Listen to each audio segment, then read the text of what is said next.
Okay, we'll let him in.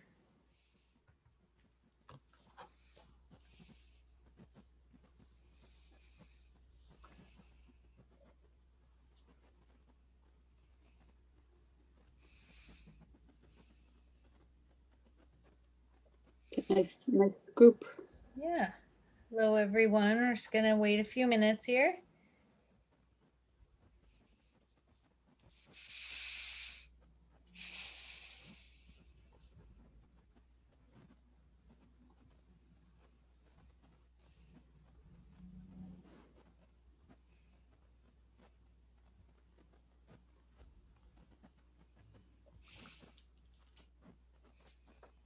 And I see people from outside of Milwaukee, which is nice.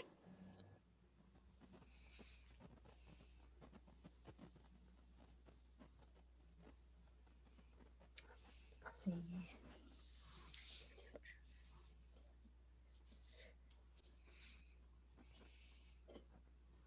Give it just another minute or two.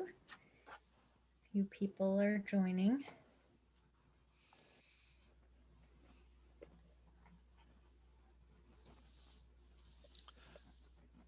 I think it used to be that with Zoom events at the beginning of COVID, everybody was so punctual, right? Something would start at 6 o'clock, and they'd be there at 5:59, and now we're reverting to our old way of being, right? Trailing in a few minutes late, and yeah. And it used to be that we would think about the lighting and the background and the placement. And now it's, I'll start a Zoom and I'm still getting my coffee at the coffee shop. We've gotten a lot more relaxed about it. Yep. Not this kind of Zoom, but.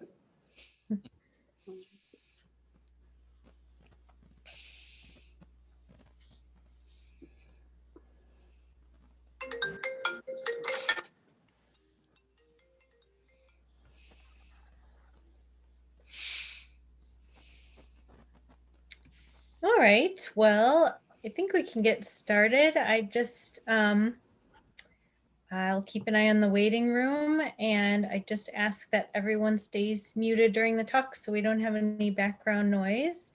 And bonsoir. Thanks so much for joining us, Scott Carpenter. I'll hand it over to Anne, our director, for the introduction.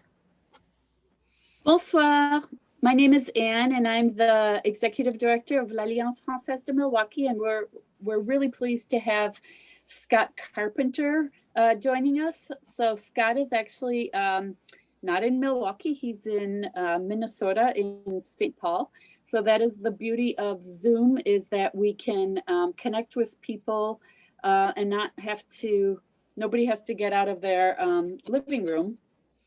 So Scott Carpenter is the author of French Like Moi, as well as other books, Theory of Remainders and This Jealous Earth.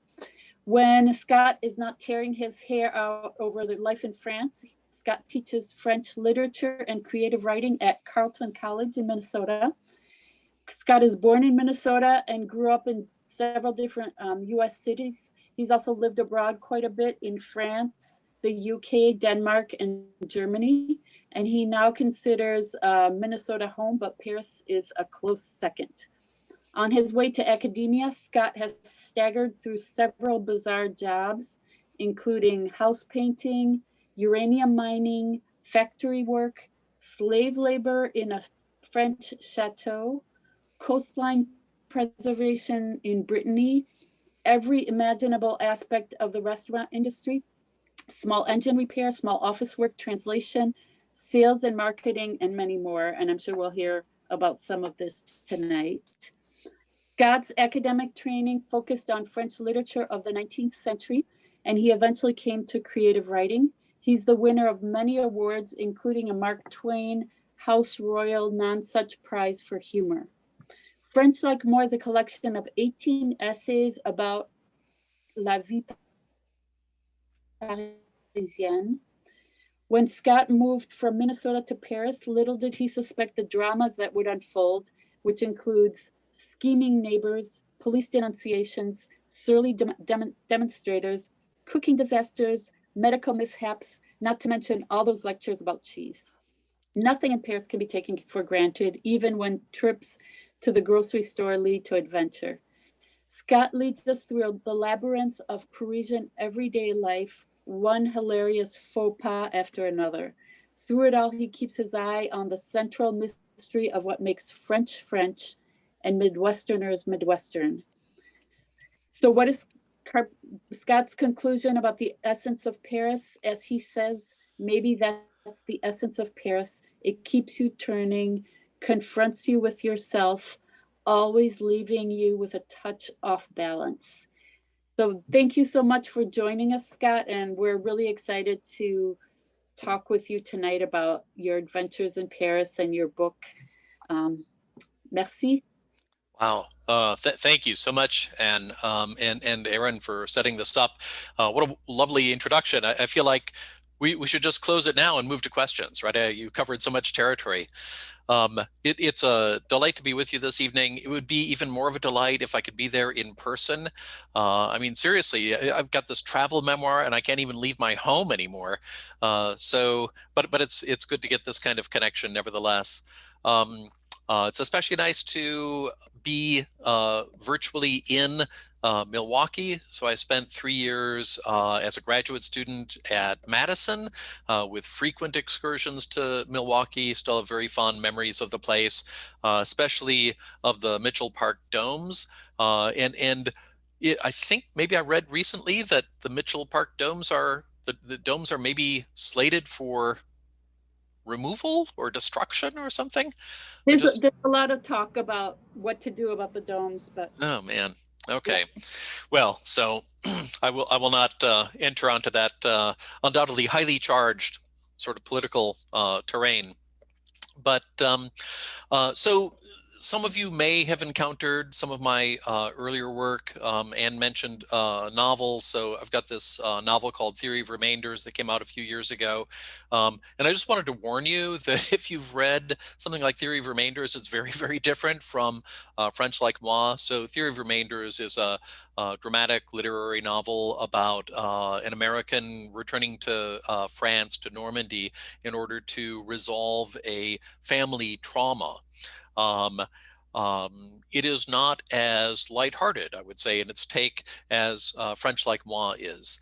But what the two have in common is a great deal of interrogation, sort of cultural interrogation and linguistic interrogation, especially about the relationship between French and English, between France and America, and maybe especially Paris and the Midwest. So I'll say a little bit more about that. I wanted to invite you while I'm speaking to go ahead and enter in. Is Aaron's chat enabled? Looks like it is. So if people would like to add questions, comments, complaints, whatever in the chat, that's great. It's wonderful to have a few questions coming up there. And I would say, if nothing else, it is maybe useful to reflect on certain impressions that we have. For example, what is it that that you would consider to be a particularly Parisian characteristic, right? Those kind of forehead slapping moments, and one says, "Oh, the Parisians are so ...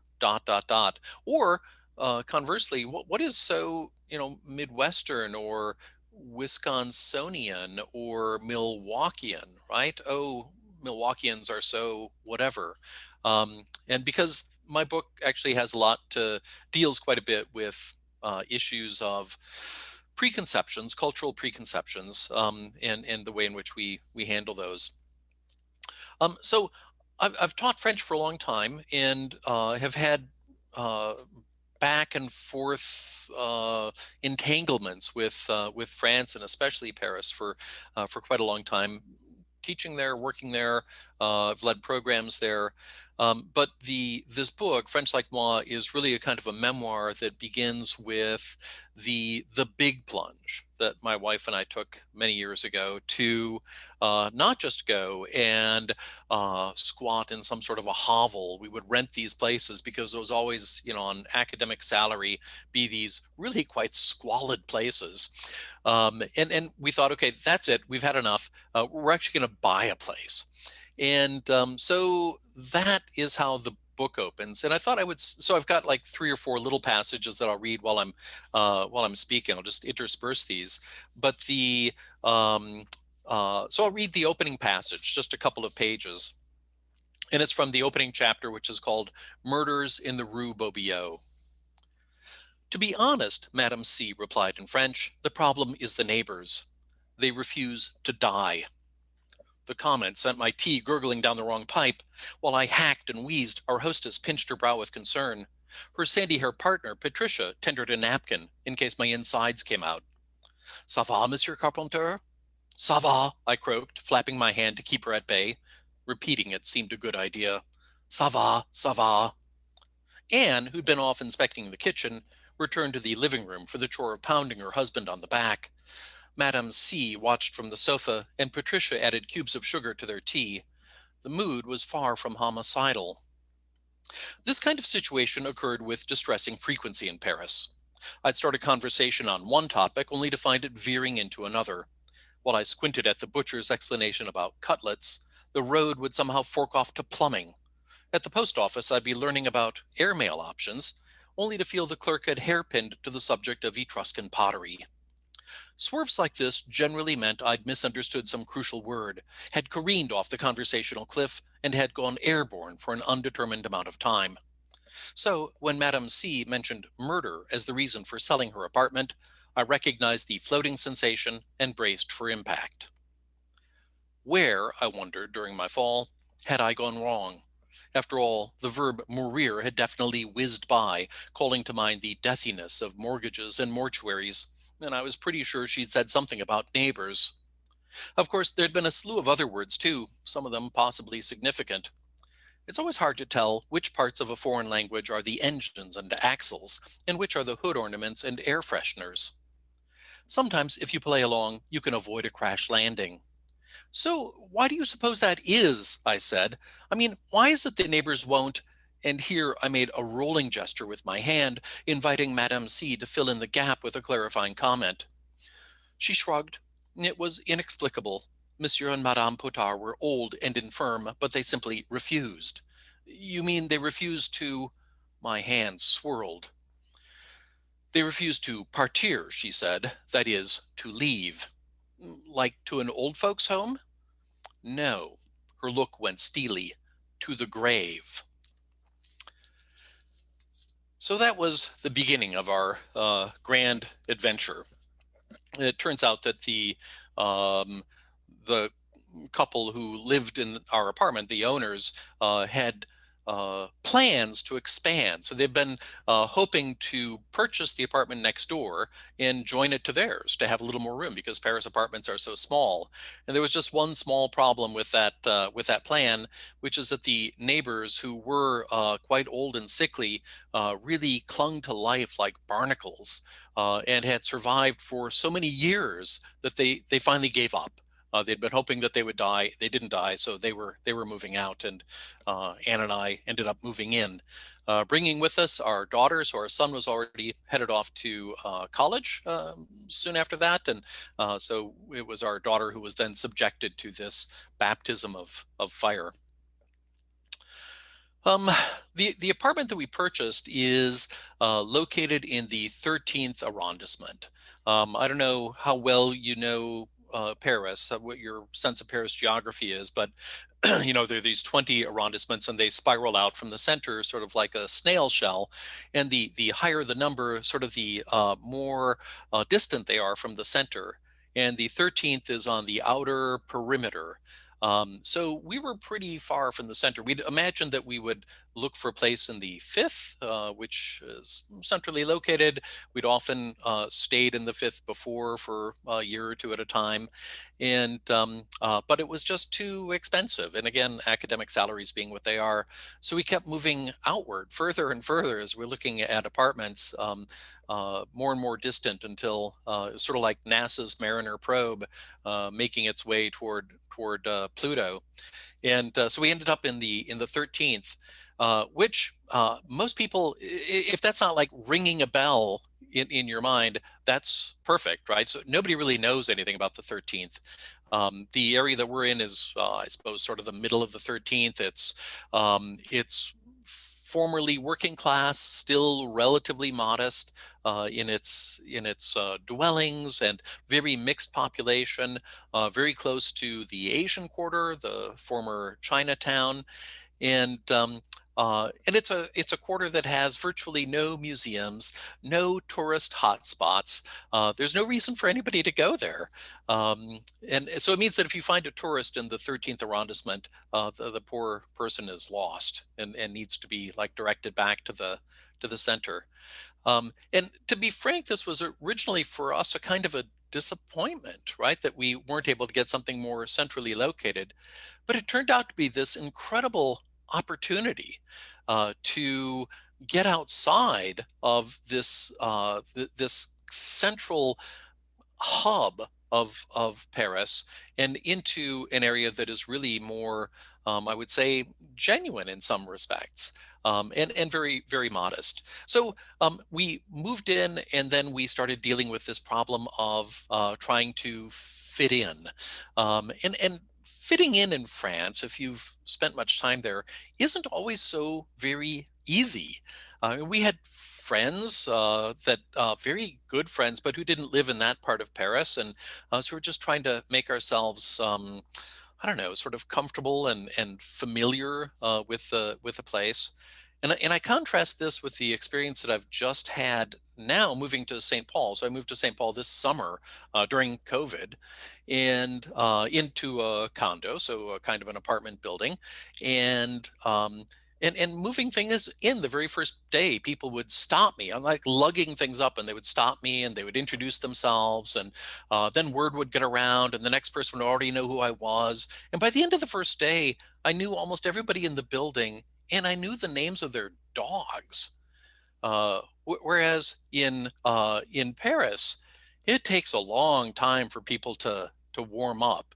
Um, and so it's just like a different sort of concept for friendship, or even sort of neighborliness. I sometimes say that the French definition, I mean, if you look up in a French English dictionary and you look up the word neighbor, you'll see the French word voisin, but they're not the same thing, right? The American definition of neighbor is, some sort of like vaguely jolly person who might lend you tools or rent out his kid to mow your lawn, that sort of thing. In France, the sort of unofficial definition of the neighbor is that the best neighbor is somebody who will leave you the hell alone. So, right, one sort of sticks to one's territory.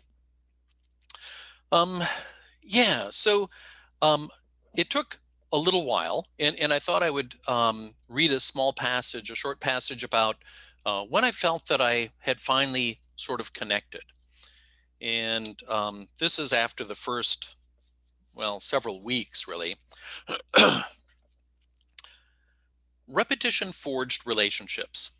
The newspaper vendor knew what to ring before I made it through the door. The bakery lady and I played a little game each day where she'd ask what I wanted as she reached for the object of my desire. The barber checked to make sure that I wanted the same cut as last time. Even old Monsieur Potard, his unblinking eyes magnified behind the glasses, sometimes uttered a greeting in the hallway. I'd finally broken through the social crust. The neighborhood was turning into my neighborhood. You could hear it in the way people greeted me. No dictionary can capture the endless permutations to which the word bonjour is subject. Now clipped and cold, now playful and filled with song. These two syllables can tell whole novels, the vowels alone containing 1,000 shades of meaning. I was getting the whole symphony. Yes, Paris changes. The proof was that the neighborhood had absorbed me. I celebrated this victory one day with a long stroll across my territory, all the way through Chinatown, coming out close to the ring road, where I stopped in a cafe for a beer. It was twilight when I headed home, one of those cloudless evenings when the breeze is hot but dry. The sky had gone purple, a few of the bolder stars already glinting.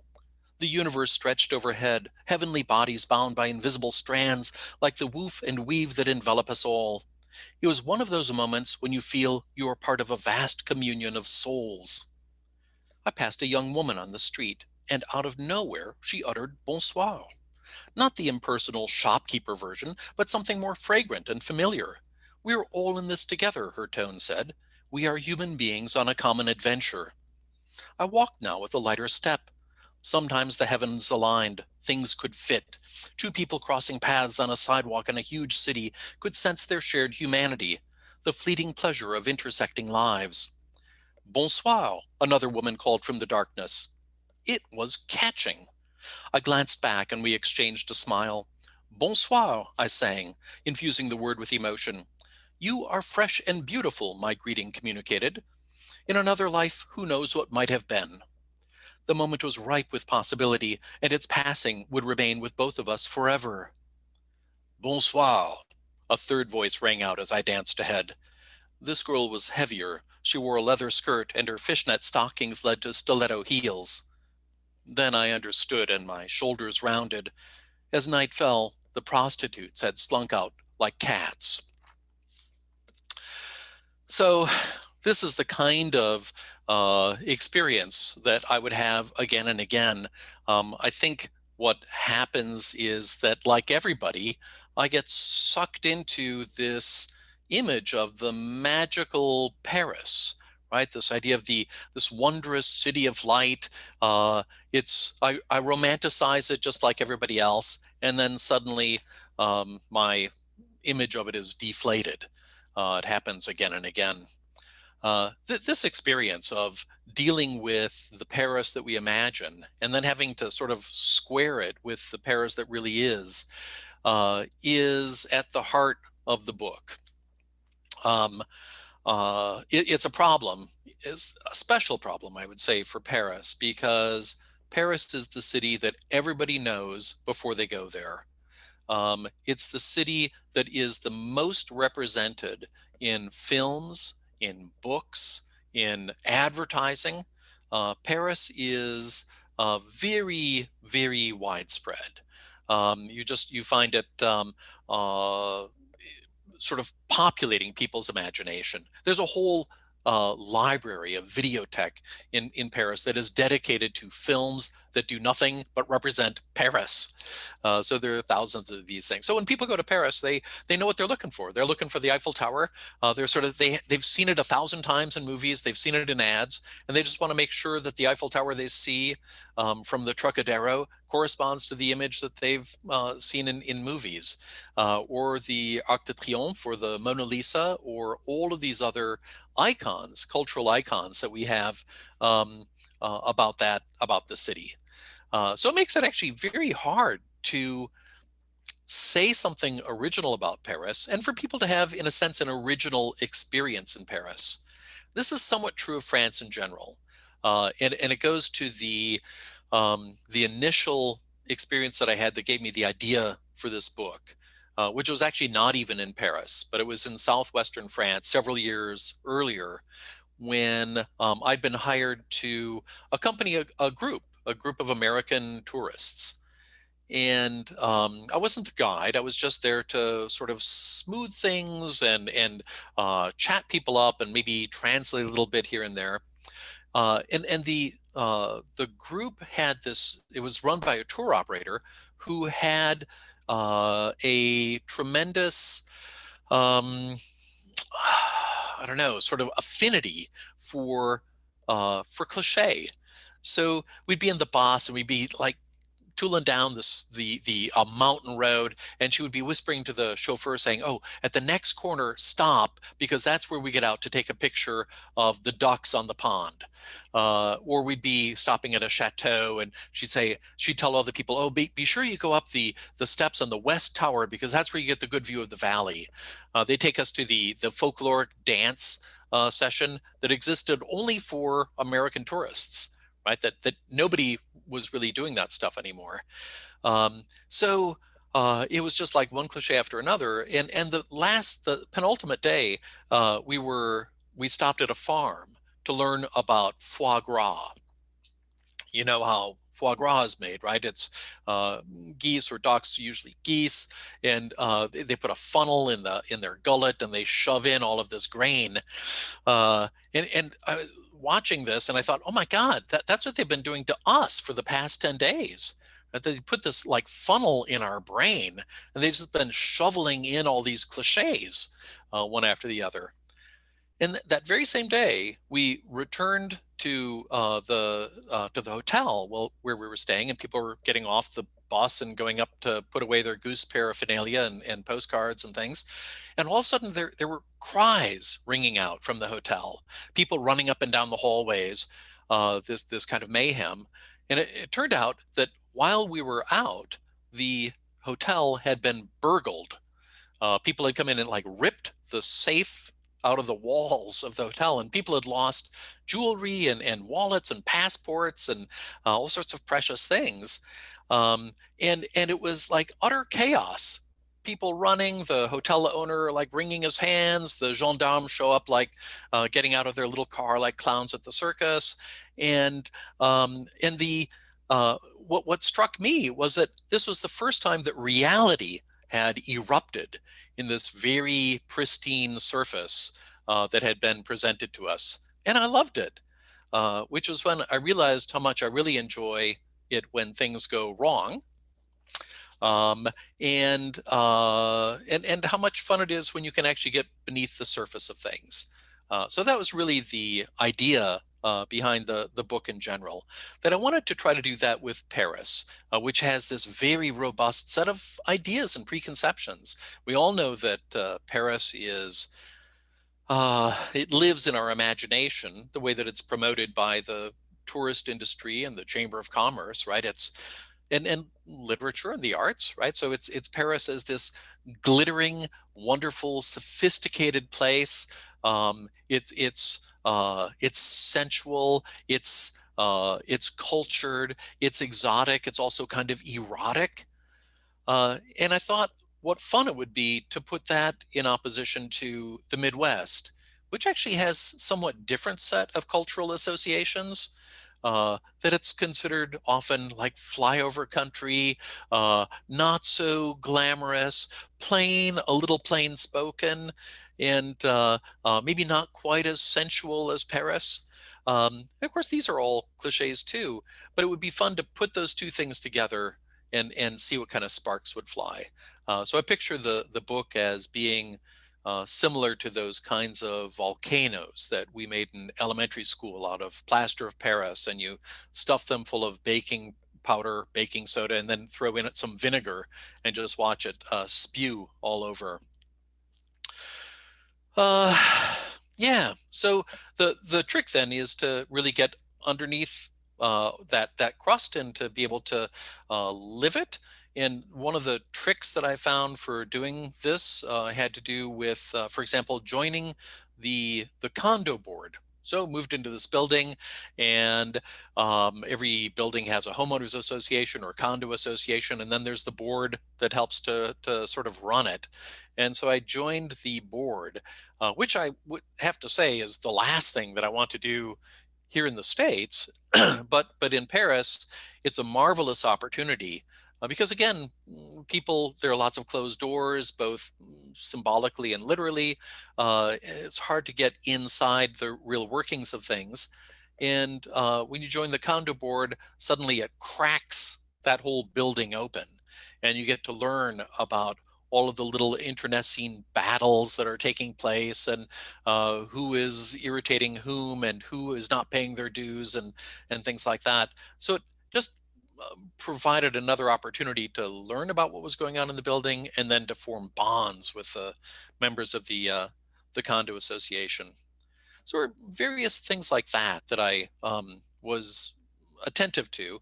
And what I tried to do then was use some of these tools as ways to identify what I might consider to be particularly French, but maybe especially Parisian French kinds of characteristics. And one will be familiar to many of you. It's this infatuation with a certain kind of knowledge, right? There's this strange thing. I feel like in the States, we've outsourced knowing stuff, that we'll just Google it, right? But in France, people actually still learn things. And I saw this in my daughter's school. I'll talk a little bit more about that. But I'll just give you an example. This is not just the kind of thing that would occur, that I'd see in among friends, but also in everyday experiences, occurrences. So I'll just read a couple of pages from an essay that's called Squirrel Pie and the Golden Derriere. At the cheese shop the other day, a woman with a strong chin and dark curls labored over my order. First, she cut a strip of potent Comté with a double-handled scimitar better suited to removing a king's head. Next came the crumbly Roquefort, which she sliced with a wire garrote. All her tools seemed more designed for sinister purposes. When she turned and asked me what else I'd like, I reviewed the landscape of wheels and pyramids. My gaze fell upon something new, a stippled little hockey puck of beige. Qu'est-ce que c'est? I asked. When her eyes lit up, I realized my blunder. Alas, too late. Well, she said, sucking in her breath, for starters, it's cow's milk. That was the last thing I fully understood before the hail of information. It was a pressed cheese, she explained, rather than a cooked one, produced deep in the Alps, beyond Grenoble, near the Chartreuse Monastery, where the liqueur used to be distilled. She took another gulp of air and plunged back in, telling me how much fat the cheese had, in what conditions it had been aged, how the molds formed on the crust, which way the mountainside faced, how much the cows ate for breakfast, and what their names were. I'll take one, I said, hoping to close the breach before the tide of details reached my chin. In France, she went on, her dimples deepening with excitement, we eat it with a bit of jam. And then she was suggesting flavors, launching into the technology of fruit preservation. Okay, I said, 2. In France, she harped, you can make a whole meal out of it. It was time for the ejection button. I patted my pocket in mock surprise and pulled out my phone, pressing it to my ear. What? Then I forced my eyebrows up and spaced out my words. Oh my God, I'll be right there. I looked at the cheese lady and pointed accusingly at the phone, giving the universal gesture for it's not my fault. Her shoulders rounded, but she conceded to ring me up. I'm not proud of lies like this, but sometimes that's the price of self-preservation. So that's the kind of encounter one has on a fairly frequent basis.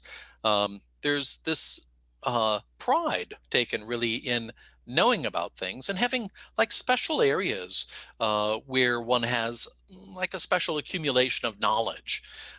So that you're just as likely to be learning things of interest from your Uber driver as from a teacher in the schools. So this is something that's really quite particular, I think, to France. And of course, it all comes down to the way that people are brought up, and that goes to education. And education in France is still very different from what it is in the U.S., especially, I think, if one is looking at sort of the K through 12 education. And this I was watching more or less through the eyes of my my daughter, who was like coming home having memorized the list of the kings of France. She was able to recite whole poems. She knew about the seasonal flooding of the Nile. She just like knew all of these things that I had no idea about, and then I'd be saddled with like trying to help her with her homework, and learning more from her than I could ever teach her. But so there's this sense of like being able to memorize things. Whereas in the States, I think there's often more emphasis put on having like this general high altitude view of things.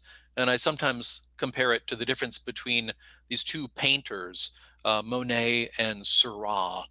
And so everybody knows Monet and the water lilies, these very watery, sort of vague pictures. And Seurat is the one who does these pointillist paintings, right? They're made out of a million tiny dots of color. And French education is really attached to the notion of a million tiny dots, whereas Americans sort of like to get the gist of things, and very much more sort of Monet-like in the way that they learn things. So this is some of the kind of stuff that people learn in education, but there is also a kind of like cultural spirit that people learn. And so that people interact differently not just with one another, but also with institutions in France. Um, and one of the ways that this is also part and parcel of education, right? That people learn this. But in France, there is simultaneously the this engagement with a kind of revolutionary spirit, right? So it's this Republican ideals, independence, liberty, all sorts of ideas of being able to overturn, right, the institutions that are in place. At the same time, that it is this place of incredible discipline. And if you've ever had to go to, I don't know, like City Hall or to the Préfecture, or maybe most terribly the Ministry of Finance in France, this notion of bureaucracy, right? Bureaucracy is a French word. The French invented it. That's also very, I don't know, present. And so how is it that these two things can happen at the same time? What it does is it gives rise to a kind of national character that is caught up a little bit in its own contradictions. I think Americans have like different sets of contradictions that they wrestle with. But I'll just read one last passage about that that has to do with the Parisian spirit for, yeah, I guess revolution. This one is called War of the Worlds. I'll just read the very beginning of it, a couple of pages. It was one of those spring-like afternoons, and I'd emerged from a restaurant in the 6th arrondissement. Since our daughter's school wouldn't release her for another hour, I had time to take in the surroundings. Voices spilled from the terrace cafe at the corner, and an old man tugged a terrier by his leash. Over at the bakery, 4 armor-clad riot police, known locally as the CRS, waited their turn to order pastries. A 5th one stood guard outside, holding their shields and watching out for the brass. Then I noticed they were not alone. The less peckish among them, 40 or so, formed a bulwark a block away, where, I now realized, a mob of protesters paraded along the cross street. Placards and banners bobbed against the backdrop of shop signs. As I strained to make out their chorus of chants, a volley of air horns cut through it all, triggering a symphony of police whistles. Then a bang sounded, the way you might ask your percussionist to wallop his kettle drum at a critical moment. A cloud unfurled upward in the sky. The air went peppery. No doubt about it, I was a cobblestone's throw away from a mass demonstration, une manifestation, or more colloquially, une manif. Despite the tumult, the cops at the bakery still dithered over eclairs and brownies. So in my relentless pursuit of knowledge, I approached the old man with the dog. He stood at the edge of the sidewalk as his terrier hunched in the gutter, scooting his hind feet forward as though trying to seat himself on an invisible stool.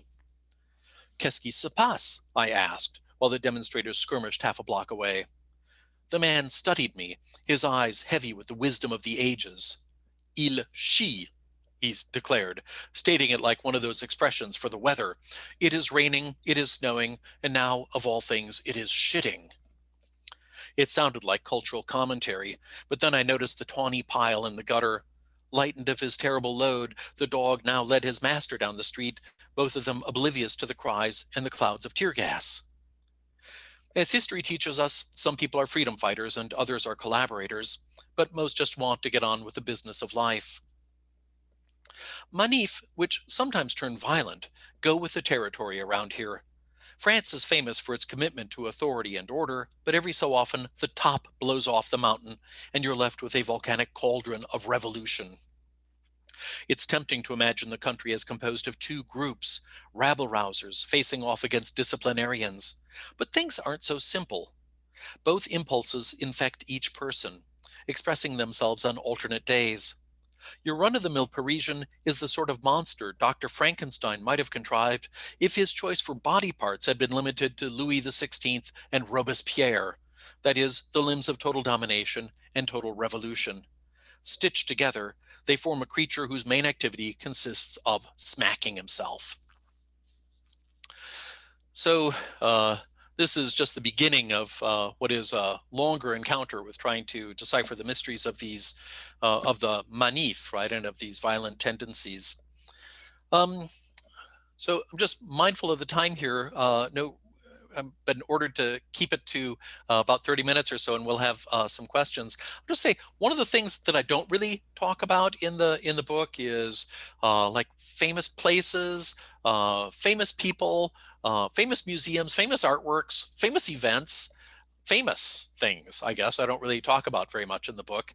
It's really about much more modest and familiar things.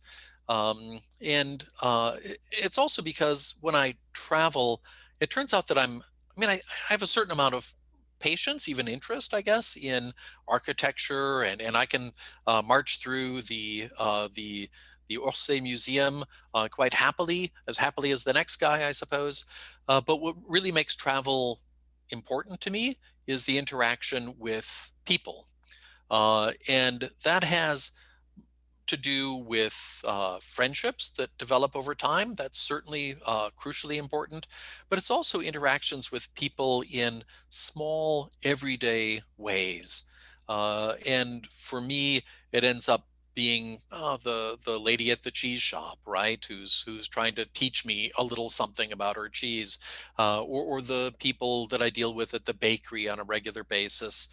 The policeman who hauls me off to the police station for a visa infraction, like maybe not my happiest day, but an interesting guy. And those are the kinds of things that I really prize, partly because they're not so still and staid as a building or a museum, that they surprise you. And I think that that is really the great attraction of Paris, is that it's the city of constant surprise, that every time you turn a corner, there's something to attract your eye. The city is always in constant evolution. Things are always happening. Chance encounters make it all worthwhile. And yeah, so that's in a sense what the book is attempting to capture. And I'll just close off this part with the epigraph that I give to the book, which can also be the sort of epitaph, I guess, for the end, which is just a quote from Charles Baudelaire, a 19th century poet who wrote a great deal about Paris, who said, what can't you find in a large city if you know how to walk and how to look? So let me close it off there. I see that we have a mountain of comments and some questions. And what I'm not sure, Anne, Aaron, is how we proceed here. If you would like to pull one or two out, or if you want me to um, attempt to. Sure, I can take a look here. So Jane wants to know, do you know John Von Southern, who we recently had an event with him. He wrote Monsieur Mediocre, very funny book about living in France as well as an American. And are you part of an expat community there? Yeah, so that's interesting. So I don't know him personally, but I know the book, and so actually I'm not part of an expat community there. Um, I have tried as best I can to just develop the more local friendships. I mean, there are some expats that I know a bit, I guess, but that my life is really revolves around people that I've known for a long time. And so I guess that's one of the advantages to having started in France early, having those connections quite early, is that I've been able to develop friendships. And for people who are familiar with French relationships, it's really hard to get them started. That French society and Parisian society in particular tend to be quite closed, right? People have their little network, and they're not looking to expand it. Whereas in the States, right, everybody is like pretty open arms, very casual about meeting new people. They don't necessarily turning into lasting friendships, but they're more open to those initial contacts. And but in France, and again, maybe particularly in Paris, hard to break in. But once you break in, it's hard to break out again. So you're kind of sucked into this little, I don't know, this kind of like family of friends, which is really, I mean, I think quite delightful. But that's how I've tried to make my life there. Expats tend to come and go. There are expat communities, and often these are people who are there for business and such. They might be there for 2 or 3 years, and then they leave for their next posting, wherever it may be. So I'm more there for the duration, I guess. Okay. You touched on this a little bit, but Robert is asking, how would you compare the students in France to US students? Well, so I don't know if that's at the university level or at the like elementary or sort of secondary level. And I guess I can start with the university level and just say that so one of the things that happens in France is that people are tracked very, very early. In the US, we have this notion that we should be able to choose, we should be free to roam, right? Roaming is sort of part of the American mythos. And so we should be able to like back up and redirect, make mistakes. The French system is less forgiving. And that it has some positives, it has some real drawbacks. But by the time people are in like 7th grade, they're already getting tracked a little bit. And by the time they're in like 9th grade, they're getting pretty seriously tracked. And they're either headed for maybe a kind of pre-professional sort of like technical school, or they're moving toward a literature degree, like preparation in university, or something in the sciences, many different possible paths. But if you choose one and then you go a step or two down and then want to back up, it's a challenge. It's very difficult to do. And what that means is that French education tends to channel people quite narrowly in one direction. There are some exceptions to it, but that is often the way that it works. And American education does a little bit of that, but it's much more forgiving. And Aaron and Ann and I were talking at the beginning before the waiting room was opened up about those of us who have liberal arts backgrounds, and I actually recognize a couple of the names in the group here. I know that there are others with liberal arts backgrounds. The liberal arts is like totally unintelligible to the French. This idea that you might be going to school and you're maybe majoring in biology, but you're also taking French and ceramics. What? How is that possible? So this is a real head scratcher. So yeah, I mean, I guess that's a little bit of an answer to that question, focusing sort of on the university system, but the system that kind of leads people up to it. The students are, very, very engaged, but sometimes less adventurous, right? Because they've been trained, in a sense, not to be. They're trained to do the next step and to do that next step very, very well. I had a question. So you traveled with your family, and I'm wondering what the rest of your family thinks of France and Paris. Right. Well, they're not in the room right now, so I can make up whatever I want. But I have to say this has been it's for my own personal / professional reasons that we've had this strong connection to France. But my wife has been, I would say, more than tolerant. She has been quite game for these kinds of adventures. And the kids ended up, over the course of the years, being enrolled a number of times in French schools, which was not always easy, right? So they were having to make those adjustments, the kinds of adjustments to the kinds of things that I described, and then also adjustments from them, right? After you get a kid kind of into the French system and then having to fit back into the American system, not always easy. But at this point, they're very happy to have had that experience. And so not that this usually works for kids to say, oh, you will appreciate this later, the way you might be rapping their knuckles to get them to do piano lessons or something. But there were enough advantages to it that I think they appreciated the adventure at the time and are now really glad for it. And did they actually spend time in the classrooms? I mean, Yeah. Yeah, so much of that was happening, well, even before the beginning of this book. So as I mentioned, we were often going in and just renting in like very dilapidated sorts of apartments.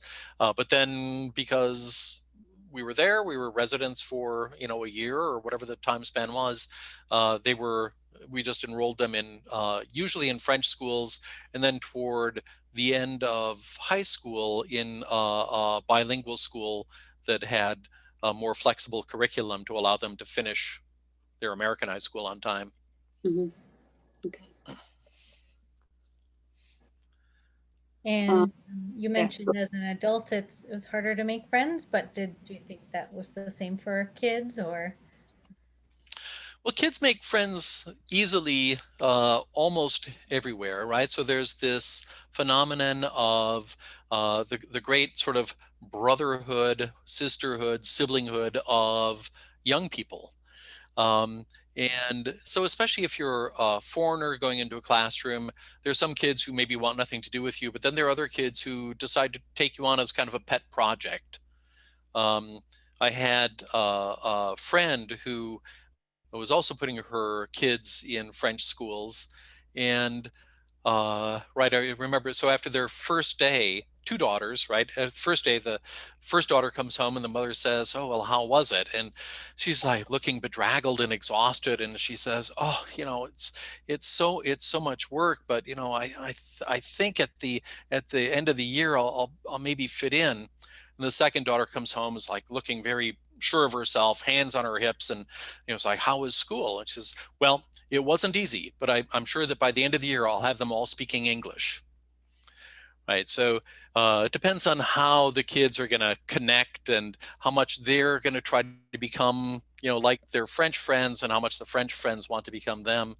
I would say the great difficulty for establishing like new relationships, probably in any culture, but again, maybe especially in France, is that once you reach a certain age, once you're no longer of like maybe university student age or a little bit older, suddenly it's people are more set in their groups, and then it becomes a little bit harder to achieve. But I think for our kids, it was not such a challenge. They were thrown into it. And that was Kieran's question. I forgot. Yeah. Go ahead. You talk a lot about Paris. Would you ever consider living in a city other than Paris, France? Yeah, so I lived in Pau in the southwest of France. I lived there for 2 years. And I have to say, actually, when I first started going to Paris, it was like, some of my elementary school was done actually in London, and we had school trips to Paris, and I hated it. I wanted nothing to do with the city. I always found the city very, I don't know, sort of like just like difficult and cold and somehow impersonal and everything. And I was very happy later on to live in southwestern France, which I did find to be quite warm and charming. And then for various professional and personal reasons, I mean, most of our friends gradually moved up to the Paris area, and that's where most of my work ended up being. So went not quite kicking and screaming, but maybe a little less eagerly than some people might. And so it crept up on me. That was one of the surprises of Paris, was over the years to find out how much I enjoyed it. It just it's an investment. Paris is an investment. And I guess my other question is, you've been there for several years. How do you see Paris changing these more recent years? I think the U.S. were kind of stuck in image of Paris, ADPF, the person, you know, who goes, gets his baguette and his wine on his bike. Right. He wears beret. I mean, it's a really kind of a stereotype that no longer exists, really. Yeah, it is interesting, and it's a stereotype that no longer exists. But at the same time, I mean, the thing that it represents no longer exists, but the stereotype is alive and well. And there's scores of books written about Paris, life in France every year, right? And many of them engage in what I would consider to be this kind of baguette polishing, right? Buffing some of those cliches and stereotypes. They are quite charming, right? So people like to warm to them. Um, but I think it does not represent most of what's happening in France and Paris. And there is one part of Paris that doesn't change very much. That's the central hub.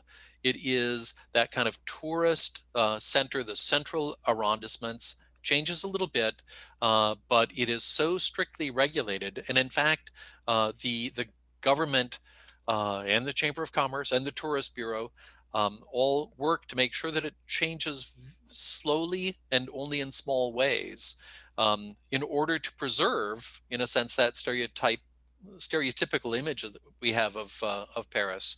So where Paris is changing more is on the outside of that hub. And I think there are terrifically exciting things happening. So the neighborhood that I live in the 13th, all sorts of like new buildings going up, not just, I mean, there are these wonderful Haussmannian buildings in the sort of old Paris, which are great, but really interesting new architecture cropping up in certain parts of Paris, a much more diverse population than there used to be within Paris, a real effort actually on the part of city government to make it affordable for people with different means, so that Paris isn't just a city for the rich. It's kind of a tough slog, that one, but they're making headway. So there are all sorts of changes in that respect, and with it come some of the difficulties as well, right? So France is no stranger to things like terrorist attacks. There have been some in the news of late, and some quite serious large ones in the past few years. Those are not limited to Paris, but Paris is kind of a hotspot for them. If people want to make a statement, Paris would be the place to do it.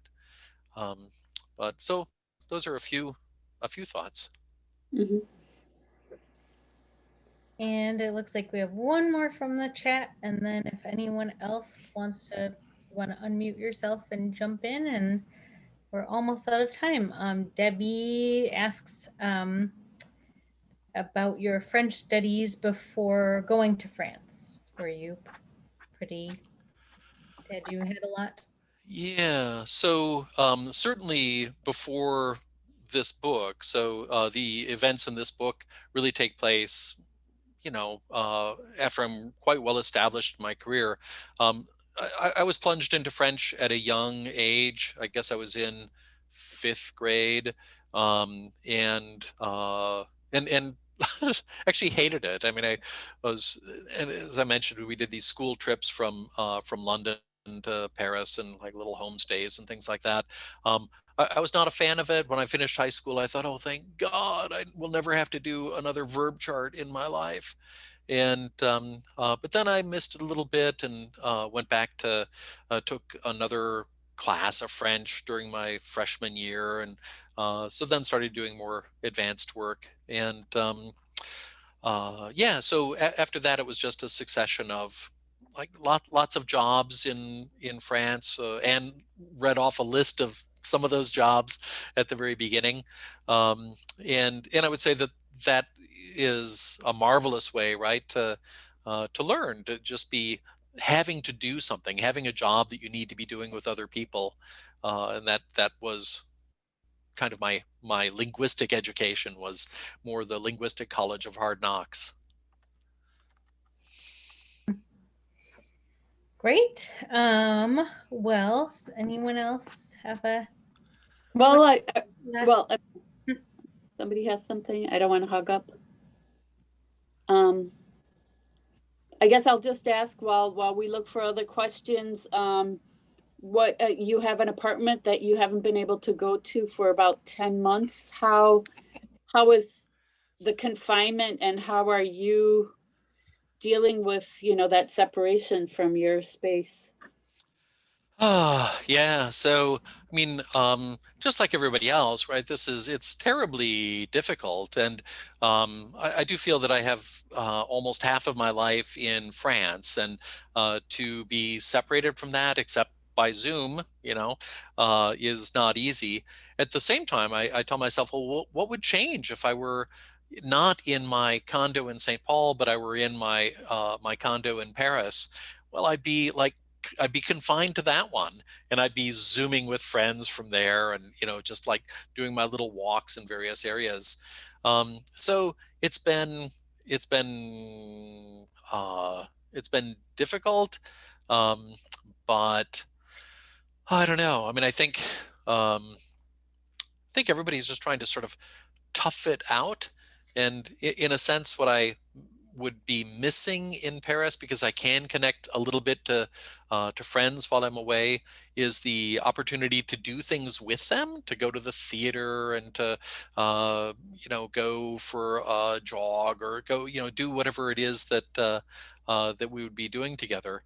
And so we all have to wait for a little while before those things open up again. It's amazing how the city is, of course, I mean, it should be obvious, but the city is not just the collection of streets and buildings. It's all the ways that you can use those things and interact in those spaces. And that becomes painfully clear at a time like this. Mhm. Any other questions? I have a question that will tail on that one rather nicely, hopefully. Hi, Scott. Good to see you. So I'm curious, as somebody who clearly has, can you all hear me okay? Mhm. Okay, good. As somebody who really clearly has this strong identity as a Francophone and somebody who travels quite a bit, do you feel that in the time of COVID, you've had to rework that identity a little bit, or shift it, or find some way to adapt? Yeah, right. That's an interesting question. Hmm. Yeah. So, I mean, I think uh, it's hard to distinguish between the way in which we are adapting to our general circumstances, and to what extent we are adapting to particular, cultural moments as they're represented in different places. Um, it's Yeah, I don't know. I'm not exactly sure how to answer that one. I think the what I've noticed is um, that there is a way in which uh, the difficulties, the pandemic has introduced difficulties that everybody is dealing with, and in some ways, it's produced a kind of commonality, so that when I'm interacting with friends in France, there's a certain amount of discussion about the ways in which uh, our actions are limited, either by common sense or by statute, or whatever, in the various places. So there's a strange shared experience at the same time that we're really very far apart. Um, and of course, there's also the way in which people have been responding to the pandemic, which has been quite different in France versus the US. So, in the last passage that I read, The War of the Worlds, I was talking about the French having this conflicted self identity between revolution and discipline. Uh, but I would say that despite that, in France, there is much more of a we're all in it together mentality.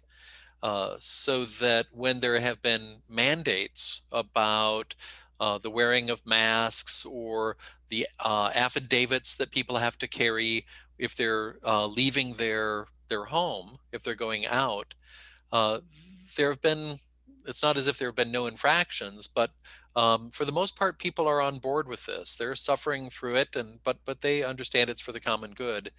And so it's been shocking in some respects to compare that response to the American response, which is, as you know, been much more fragmented and divisive. So, so this thing that we would think would be kind of universal, right? A virus doesn't have, the virus doesn't care about culture. It doesn't care what border it happens to be crossing, but it manifests itself in very different ways, and then the two cultures respond to it very differently.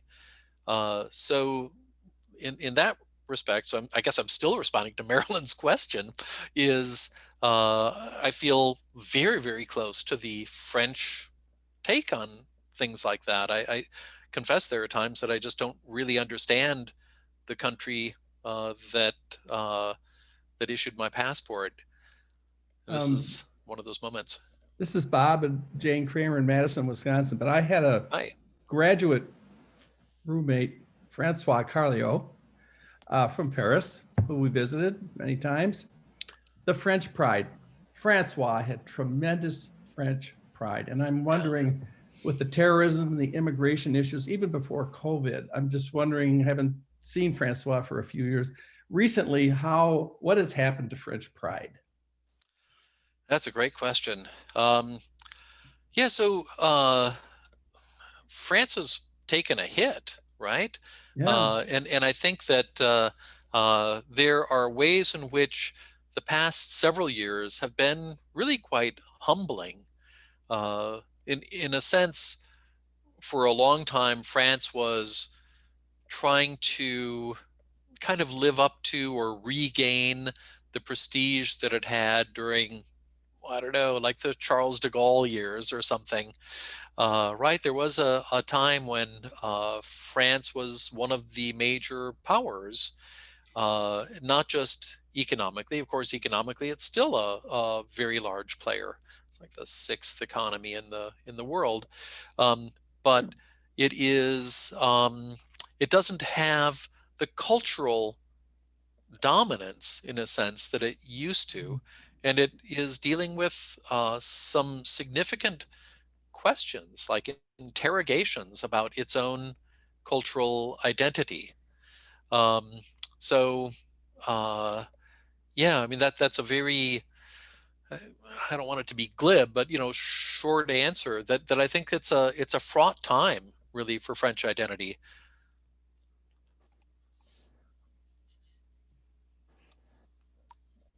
Great. Well, we're about out of time here. So merci beaucoup for joining us tonight. And we'll hope we can all visit France soon.